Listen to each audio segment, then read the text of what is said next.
ಊರುಗಳಲ್ಲಿ, ಬೂತ್ಗಳಲ್ಲಿ, ನಗರ ಪ್ರದೇಶದಲ್ಲಿ, ತನ್ನ ಗ್ರಾಮಗಳಲ್ಲಿ ಪಕ್ಷದ ಅಭಿಮಾನವನ್ನು ಇಟ್ಕೊಂಡಿದ್ದಾರೆ. ಸಮಯ ಬರಲಿ ಎಲ್ಲ ಚುಕ್ತ ಮಾಡ್ತೀವಿ, ಪಟ್ಟಿ ಸಮೇತ ತೀರಿಸ್ತೀವಿ ಅಂತ ತಾಲೂಕಿನ ಕಾರ್ಯಕರ್ತರು, ಮತದಾರರು ಶಪಥವನ್ನು ಮನಸ್ಸುಗಳಲ್ಲಿ ಇಟ್ಕೊಂಡಿದ್ದಾರೆ ಅಂತಕ್ಕಂಥದ್ದು ನನಗೆ ಆ ಸಂಪೂರ್ಣ ಆತ್ಮವಿಶ್ವಾಸ ಇದೆ. ಸೂರ್ಯ ಚಂದ್ರ ಹುಟ್ಟತಕ್ಕಂಥದ್ದು ಎಷ್ಟೇ ಸತ್ಯವೋ ಅಷ್ಟೇ ಸತ್ಯ. ಶಾರದಕ್ಕನವರು 2028ರಲ್ಲಿ 100ಕ್ಕೆ 100 ಎಲ್ಲರ ಸಹಕಾರ, ಆಶೀರ್ವಾದ ಬೆಂಬಲದಿಂದ ಶಾಸಕರಾಗಿ ಆಯ್ಕೆ ಆಗ್ತಕ್ಕಂಥದ್ದು. ಅವರ ಜೊತೆಯಲ್ಲಿ ಮುಂದೊಂದು ದಿನ ಅಜಿತ್ ಅವರ ಕೈ ಬಿಡ್ತಕ್ಕಂಥ ಪ್ರಶ್ನೆ ಇಲ್ಲ. ಸಹೋದರ ಸಮಾನರಾಗಿರ್ತಕ್ಕಂಥ ಅಜಿತ್ ರವರೆಲ್ಲೋ ತೋರಿಸಿರ್ತಕ್ಕಂಥ ಮಾರ್ಗದಲ್ಲಿ ಯಾವುದೇ ಧೃತಿಗಿಳಿದಿರ ಪ್ರಾಮಾಣಿಕವಾಗಿ ಹೆಜ್ಜೆಯನ್ನು ಹಾಕ್ತಾ ಇದ್ದಾರೆ.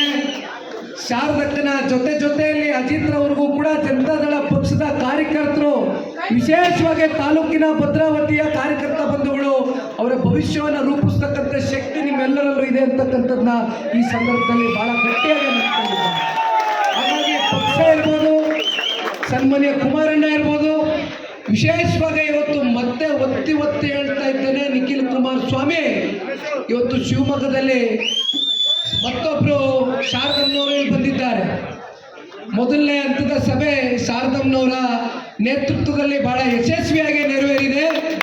ಇಬ್ಬರು ಶಾರದಮ್ಮನವರ ಗೆಲುವು ಇವತ್ತು ಜಿಲ್ಲೆಯಲ್ಲಿ ಕಟ್ಟಿಟ್ಟ ಬುದ್ಧಿ ಅಂತಕ್ಕಂಥದ್ದು ಯಾವುದೇ ಸಂಶಯ ಇಲ್ಲ ಅಂತಕ್ಕಂಥದ್ದನ್ನ ಈ ಸಂದರ್ಭದಲ್ಲಿ ನಾನು ಘಂಟಾಘೋಷವಾಗಿ ಹೇಳ್ಬೋದಾ? ನಮ್ಮೆಲ್ಲರ ಹೋರಾಟ ಇದೆ. ಮತ್ತೊಂದು ಮಾತನ್ನ ಹೇಳ್ತೀರಣ, ನಿಮ್ಮ ಮುಂದೆ ಇವತ್ತು ಗ್ರಾಮ ಪಂಚಾಯತಿ ZPDP ಚುನಾವಣೆ ಇದೆ. ಗ್ರಾಮ ಪಂಚಾಯತಿ ಚುನಾವಣೆ ಅಂದ್ರೆ ರಾಜಕಾರಣದ ಬೇರಿದ್ದಾಗೆ. ನೀವು ಎಂತ ಬೀಜವನ್ನು ನೆಡ್ತೀರಾ ಅಂತಕ್ಕಂಥದ್ದು ಬಹಳ ಮುಖ್ಯ ಆಗ್ತದೆ. ಯಾಕೆಂದ್ರೆ ಮುಂದೊಂದು ದಿನ ಅದು ದೊಡ್ಡ ಮರವಾಗಿ ಬೆಳೆದು ಬಹಳ ಜನಕ್ಕೆ ರಕ್ಷಣೆಯನ್ನು ಕೊಡ್ತಕ್ಕಂಥ ಕೆಲಸ ಮಾಡುತ್ತೆ. ಅದು ಗ್ರಾಮ ಪಂಚಾಯತಿ ಚುನಾವಣೆ. ಗ್ರಾಮ ಪಂಚಾಯತಿ ಇರ್ಬೋದು, ತಾಲೂಕು ಪಂಚಾಯತಿ, ಜಿಲ್ಲಾ ಪಂಚಾಯತಿ ಚುನಾವಣೆ ಇರ್ಬೋದು. ದಯಮಾಡಿ ನಿಮ್ಮ ಜೊತೆಯಲ್ಲಿ ನಾನು ಇರ್ತೇನೆ. ನಿಮ್ಗೆ ಅನ್ಸಿರ್ಬೋದು, ರಾಜ್ಯದ ಎಲ್ಲೆಡೆ ನಾನು ಮಾತನ್ನು ಹೇಳ್ತಾ ಇದ್ದೇನೆ. ಏನು ಇನ್ನು 3 ವರ್ಷ ಇದೆಯಲ್ಲ ಚುನಾವಣೆಗೆ, ನಿಖಿಲ್ ಕುಮಾರಸ್ವಾಮಿ ಇಷ್ಟು ಬೇಗ ಪ್ರವಾಸ ಹೊರಟುಬಿಟ್ಟವನಲ್ಲ ಅಂತ ನಾನು ಯಾವುದೇ ಚುನಾವಣೆ ದೃಷ್ಟಿಯಿಂದ ಬಂದಿರ್ತಕ್ಕಂಥದ್ದಲ್ಲ. ನನಗೆ ನಿಮ್ಮೆಲ್ಲರ ಜೊತೆ ಒಂದು ಆತ್ಮೀಯತೆ ಬೇಕು. ನೀವೆಲ್ಲರೂ ಯಾವ ರೀತಿ ಅಪ್ಪಾಜಿ ಗೌಡರಿಗೆ, ಕುಮಾರಣ್ಣ ಅವ್ರಿಗೆ, ಅಪ್ಪಾಜಿ ಗೌಡರ ಕುಟುಂಬಕ್ಕೆ, ಶಾರದಕ್ಕನಿಗೆ, ಅಜಿತ್ ಅಣ್ಣನಿಗೆ ಹೃದಯದಲ್ಲಿ ಒಂದು ಸ್ಥಾನ ಕೊಟ್ಟಿದ್ದೀರೋ, ಅದೇ ರೀತಿ ನಿಖಿಲ್ ಕುಮಾರಸ್ವಾಮಿಯವರು ಕೂಡ ನಿಮ್ಮ ಹೃದಯದಲ್ಲಿ ಒಂದು ಸ್ಥಾನವನ್ನು ಗಳಿಸ್ತಕ್ಕಂಥ ಪ್ರಾಮಾಣಿಕ ಕೆಲಸ ಮಾಡಲಿಕ್ಕೆ ಬಂದಿದ್ದಾರೆ. ಇದು ಕೇವಲ ಒಂದು ದಿನದ ಸಭೆಗೆ ಮುಕ್ತಾಯ ಆಗ್ತಕ್ಕಂಥದ್ದಲ್ಲ. ಇಲ್ಲಿ ಬಂದುವೋ, ಭಾಷಣ ಮಾಡಿದ್ವೋ, ವೇದಿಕೆಯಲ್ಲಿ ಸೇರಿದ್ರು, ಚಪ್ಪಾಳೆ ಹೊಡೆದ್ರು. ಇವತ್ತು ನಾನು ಒಂದು ಮಾತನ್ನ ಹೇಳಲಿಕ್ಕೆ ಬಯಸ್ತೇನೆ. ದಯಮಾಡಿ ನೀವು ತಪ್ಪು ತಿಳ್ಕೊತೀರಾ ಅಂತ ನಾನು ಅದನ್ನು ತುಂಬ ಹೃದಯದಿಂದ ಸ್ವಾಗತ ಮಾಡ್ತಾ ಇದ್ದೇನೆ ಹೊರತುಪಡಿಸಿ ನಾನು ಒಲ್ಲದ ಮನಸ್ಸಿನಲ್ಲಿ ತಗೊಳ್ತಾ ಇದ್ದೇನೆ. ಇವತ್ತು ನೀವೇನು ಸಾವಿರಾರು ರೂಪಾಯಿ, ಇವತ್ತು ನೂರಾರು ರೂಪಾಯಿ, ಸಾವಿರಾರು ರೂಪಾಯಿ ಇವತ್ತು ಹಾರ, ತೊರೆ, ನಿಮ್ಮ ಪ್ರೀತಿ ವಿಶ್ವಾಸ ಪೇಟ ತಗೊಬರೋದು, ಶಾಲು ಉತ್ಸವ ಇವೆಲ್ಲ ಮಾಡ್ತಾ ಇದ್ದೀನಿ. ಒಂದು ಮಾತು ಜನತಾದಳ ಪಕ್ಷದ ಕಾರ್ಯಕರ್ತರಿಗೆ ಇಡೀ 224 ಕ್ಷೇತ್ರದಲ್ಲಿ ಇವತ್ತು ಮಾಧ್ಯಮದ ಮೂಲಕ ಒಂದು ಮಾತನ್ನು ತಿಳಿಸ್ಲಿಕ್ಕೆ ಬಯಸ್ತೇನೆ. ದಯವಿಟ್ಟು ದ್ವಂದ್ವ ವೆಚ್ಚ ಮಾಡ್ಕೊಳ್ಬೇಡಿ, ನಿಮ್ಮ ದುಡ್ಡನ್ನು ಹಾಳು ಮಾಡ್ಕೋಬೇಡಿ. ನಿಮ್ಮ ಮನಸ್ಸಿನಲ್ಲಿ ಪ್ರೀತಿ ಇಟ್ಕೊಂಡಿದ್ದೀರಿ, ಅದಕ್ಕಿಂತ ದುಡ್ಡು ಇನ್ಯಾವುದೂ ಇಲ್ಲ. ದಯವಿಟ್ಟು ಈ ಹಾರ, ತೊರೆ, ಶಾಲು, ಪೇಟ ಇವೆಲ್ಲ ನೀವೇನು ತಗೊಂಡ್ಬರ್ತಾ ಇದ್ದೀರಿ, ಇದು ಮುಂದೊಂದು ದಿನ ಇವೆಲ್ಲ ತಗೊಂಡು ಬಂದು ಒದಿಸ್ತಕ್ಕಂಥ 2028ರ ವಿಧಾನಸಭಾ ಚುನಾವಣೆಯ ಫಲಿತಾಂಶ ಬಳಿಕ ದೇಶಕ್ಕೆ ನರೇಂದ್ರ ಮೋದಿಜಿಯವರು, ಕರ್ನಾಟಕ ರಾಜ್ಯಕ್ಕೆ ಕುಮಾರಣ್ಣ, ಭದ್ರಾವತಿಗೆ ಶಾರದಕ್ಕನವರು ಅಂತಕ್ಕಂಥದ್ದನ್ನ ಎಲ್ಲರೂ ಕಾರ್ಯೋನ್ಮುಖರಾಗಿ ನಿಮ್ಮ ಹಳ್ಳಿಗಳಲ್ಲಿ, ನಿಮ್ಮ ಬೂತ್ಗಳಲ್ಲಿ ದಯವಿಟ್ಟು ನೀವು ಪಕ್ಷ ಸಂಘಟನೆಯನ್ನ ಮಾಡಬೇಕಣ್ಣ.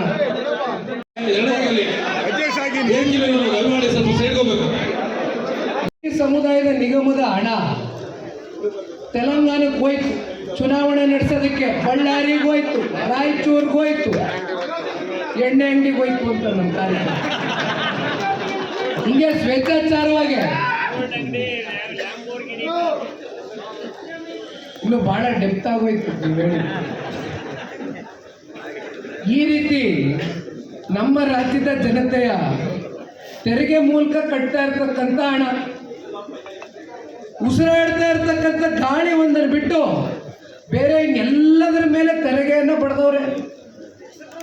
ಈಗ ಹೊಸದಾಗೆ ಪಾಪ UPI ಟ್ರಾನ್ಸಾಕ್ಷನ್ ಮೂಲಕ ಕೆಲವೊಂದಷ್ಟು ನಮ್ಮ ಬೇಕರಿಗಳು, ಸಣ್ಣ ಪುಟ್ಟ ವಹಿವಾಟುಗಳು ಮಾಡತಕ್ಕಂಥ, ವ್ಯಾಪಾರ ಮಾಡಿ ಜೀವನ ಸಾಗಿಸ್ತಕ್ಕಂಥ ಬೇಕರಿ ಮಾಲೀಕರುಗಳು, ಬೀದಿ ಬದಿ ವ್ಯಾಪಾರಿಗಳು ಏನು ಡಿಜಿಟಲ್ ಇಂಡಿಯಾ ಅಂತಕ್ಕಂಥದ್ದು ಕ್ರಿಯೇಟ್ ಮಾಡಬೇಕು ಅಂತಕ್ಕಂಥದ್ದು ದೇಶದ ಗೌರವ ಅಂತ ಪ್ರಧಾನಮಂತ್ರಿಗಳು ಸಂಪೂರ್ಣವಾಗಿ ಬ್ಲ್ಯಾಕ್ ಮನಿಯನ್ನು ನಿರ್ಮೂಲನೆ ಮಾಡಬೇಕು ಅಂತಕ್ಕಂಥದ್ದು ಅವ್ರ ಕನಸೇನಿದೆ. ಅದಕ್ಕೆ ಪಾಪ ಅವರು UPI ಟ್ರಾನ್ಸಾಕ್ಷನ್ ಏನು ಮಾಡಿದ್ದಾರೆ, ಏನು 40 ಲಕ್ಷ 30 ಲಕ್ಷ 20 ಲಕ್ಷ ಏನು ಆದಾಯ ಅವ್ರ ಪ್ರಾಫಿಟನ್ನು ಬುಕ್ ಮಾಡಿರ್ತಕ್ಕಂಥದ್ದಲ್ಲ, ಟರ್ನ್ ಓವರ್ ಅವ್ರದ್ದು ವರ್ಷದಲ್ಲಿ ಆಗಿರ್ತಕ್ಕಂಥದ್ದು. ಮತ್ತೆ ಇವತ್ತು ರಾಜ್ಯ ಸರ್ಕಾರ ಏನು ಮಾಡಿದ್ದೀರಿ ಪಾಪ, ಏನು ಮಾಡಿದ್ದೀರಿ, ಅವ್ರ ಮೇಲೆ GST ಹೊರೆಯನ್ನು ಹೊರಿಸ್ಲಿಕ್ಕೆ ಮಾಡ್ತಾ ಇದ್ದೀರಿ. ನಾನು ಇದ್ರ ಬಗ್ಗೆ ಇವತ್ತು ಮಾಧ್ಯಮದಲ್ಲಿ ಮಾನ್ಯ ಮುಖ್ಯಮಂತ್ರಿಗಳ ಪ್ರಶ್ನೆ ಕೇಳೋಣ ಅಂತಕ್ಕಂಥ ನಿರ್ಧಾರ ಮಾಡಿದ್ದೆ. ಬೆಳಗಿನಿಂದ ಸುದ್ದಿ ಕೇಳಿದೆ ಮಾಧ್ಯಮದಲ್ಲಿ. ಈಗ ಬೀದಿ ಬದಿ ವ್ಯಾಪಾರಿಗಳು, ಸಣ್ಣ ಪುಟ್ಟ ವಹಿವಾಟು ಮಾಡ್ತಾ ಇರ್ತಕ್ಕಂಥ ಬೇಕರಿ ಮಾಲೀಕರು ಬೀದಿಗಿಳಿದು ಕಪ್ಪು ಬಾವುಟ ಪ್ರದರ್ಶನ ಮಾಡಿದ ಮೇಲೆ ಮಾನ್ಯ ಮುಖ್ಯಮಂತ್ರಿಗಳ ಕಣ್ಣು ತೆರೆದಿದೆ. ಈಗ ಅವರು ಅವ್ರ ಜೊತೆ ಸಭೆ ಮಾಡಿ ಒಂದು ಸಮಾಲೋಚನೆಯನ್ನ ಮಾಡ್ತಾರಂತೆ ಅಂತ ನಾನು ಮಾಧ್ಯಮದಲ್ಲಿ ಸುದ್ದಿ ನೋಡ್ತಾ ಇದ್ದೆ. ಇವತ್ತು ಯಾವ ಮಟ್ಟಕ್ಕೆ ಕರ್ನಾಟಕ ರಾಜ್ಯವನ್ನ ಕೊಂಡೊಯ್ತಕ್ಕಂಥ, ಇವತ್ತು ನಮ್ಮ ನಾಡು ಸಂಪತ್ತು ಭರಿತವಾದಂಥ ನಾಡಿದ್ರೂ ಕೂಡ ಇವತ್ತು ಯಾವ ಹಂತಕ್ಕೆ ಈ ಕಾಂಗ್ರೆಸ್ನ ಆಡಳಿತ ಎಲ್ಲವನ್ನ ಸಂಪೂರ್ಣವಾಗಿ ಅಭಿವೃದ್ಧಿ ಅಂತಕ್ಕಂಥದ್ದು ಶೂನ್ಯ ದಿಕ್ಕಿಗೆ ತಗೊಂಡೋಗಿರ್ತಕ್ಕಂಥದ್ದು ನಾವು ನೋಡಿದ್ದೇವೆ. ಇವೆಲ್ಲದರ ಕುರಿತು ಮಾತನಾಡ್ತಕ್ಕಂಥ ರಾಜಕೀಯ ವೇದಿಕೆಗಳು ಮುಂಬರ್ತಕ್ಕಂಥ ದಿನಗಳಲ್ಲಿ, ಅದರಲ್ಲೂ ನಿಮ್ಮ ಜಿಲ್ಲಾ ಪಂಚಾಯಿತಿ, ತಾಲೂಕು ಪಂಚಾಯಿತಿ ಸಭೆಗಳಲ್ಲಿ ಮಾತನಾಡ್ತಕ್ಕಂಥದಕ್ಕೆ ಬಹುಶಃ ವೇದಿಕೆಗಳು ಮುಂಬರ್ತಕ್ಕಂಥ ದಿನಗಳಲ್ಲಿ ದೊಡ್ಡ ಮಟ್ಟದಲ್ಲಿ ಸಜ್ಜಾಗ್ತದೆ. ಆದರೆ ಇವತ್ತು ನಾನು ಹೆಚ್ಚು ವಿಷಯವನ್ನು ಡೈವರ್ಟ್ ಮಾಡಲಿಕ್ಕೆ ಹೋಗೋದಿಲ್ಲ. ಏಕೆಂದರೆ ನೀವುಗಳು ಪಾಪ ಒಂದು ಕುರ್ಚಿ ಖಾಲಿಯಾಗಿಲ್ಲ, ನಾನು ಅವಾಗಿಂದ ಸೂಕ್ಷ್ಮವಾಗಿ ಗಮನಿಸ್ತಾ ಇದ್ದೀನಿ. ಬದಲಾಗಿ ಅಲ್ಲಿ ನೋಡಿದ್ರೆ ಹಿಂದಗಡೆ ಮಳೆ ಸೋರ್ತಾ ಇದೆ,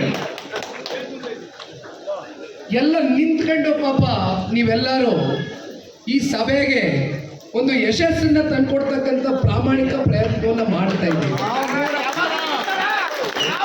ನೀವು ಅಪ್ಪಾಜಿ ಗೌಡ್ರ ಮೇಲೆ, ಅವರ ಕುಟುಂಬದ ಮೇಲೆ ಇಟ್ಟಿರ್ತಕ್ಕಂಥ ಈ ಪ್ರೀತಿ, ಈ ಅಭಿಮಾನ, ಈ ವಿಶ್ವಾಸ,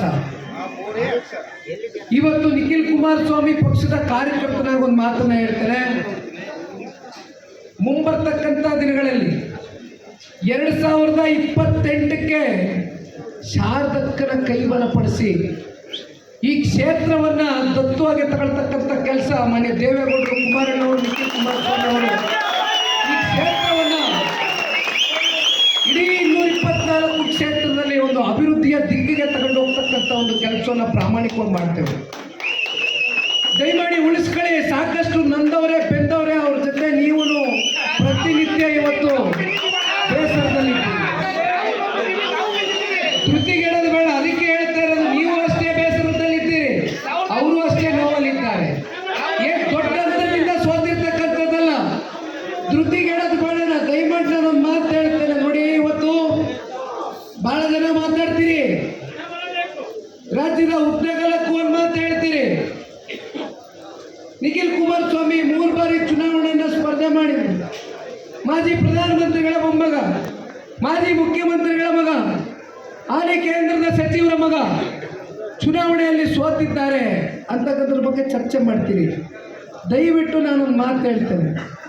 ನನ್ನ ಗುರಿ ನಮ್ಮ ಪಕ್ಷದ ಕಾರ್ಯಕರ್ತರನ್ನ ದಡ ಮುಟ್ಟಿಸಬೇಕು. ನನ್ನ ಸ್ವಾರ್ಥ ಏನಿಲ್ಲ. ಇವತ್ತು ಬಹಳ ಬಹಿರಂಗವಾಗಿ ಸ್ಪಷ್ಟಪಡಿಸ್ಲಿಕ್ಕೆ ಇಷ್ಟಪಡ್ತೇನೆ, ನನ್ನ ಸ್ವಾರ್ಥ ಇದರಲ್ಲಿ ಏನೂ ಇಲ್ಲ.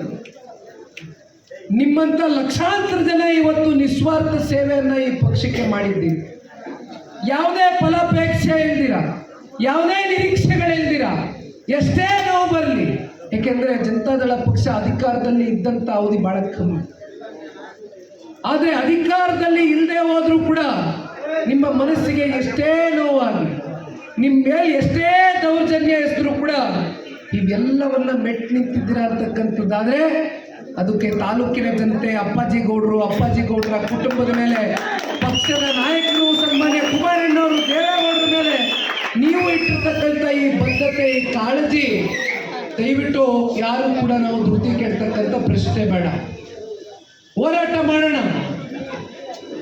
ಮಾಡೋಣ, ಜನ ಗುರುತಿಸ್ತಾರೆ, ಸಮಯ ಬರ್ತದೆ. ಆದರೆ ಪಲಾಯನವಾದ ಮಾಡಿ ಮಾತ್ರ ಹೋಗ್ಕೊಡು. ಬಹಳ ಜನ ಸುರೇಶ್ ಗೌಡರು ಮಾತಾಡ್ಬೇಕಾದ್ರೆ ಹೇಳಿದ್ರು, ಅವರು ನಾಗಮಂಗಲದಿಂದ ಇಲ್ಲಿ ಬಂದಿದ್ದಾರೆ. ಬಹಳ ಜನ ನಾಗಮಂಗಲ, ಮಂಡ್ಯದಿಂದ ಇವತ್ತು ಇಲ್ಲಿ ಬಂದು ನೀವು ಜೀವನೋಪಾಯಕ್ಕಾಗಿ ಇವತ್ತು ನೀವಿಲ್ಲಿ ಬಹಳ ಜನ ನಮ್ಮ ಭದ್ರಾವತಿ ತಾಲೂಕಿನಲ್ಲಿ ನೀವೆಲ್ಲರೂ ನೆಲೆ ಊರಿದ್ದೀರಿ ಗಟ್ಟಿಯಾಗಿ ಅಂತಕ್ಕಂಥದ್ದು ನಮಗೆ ಗೊತ್ತಿದೆ.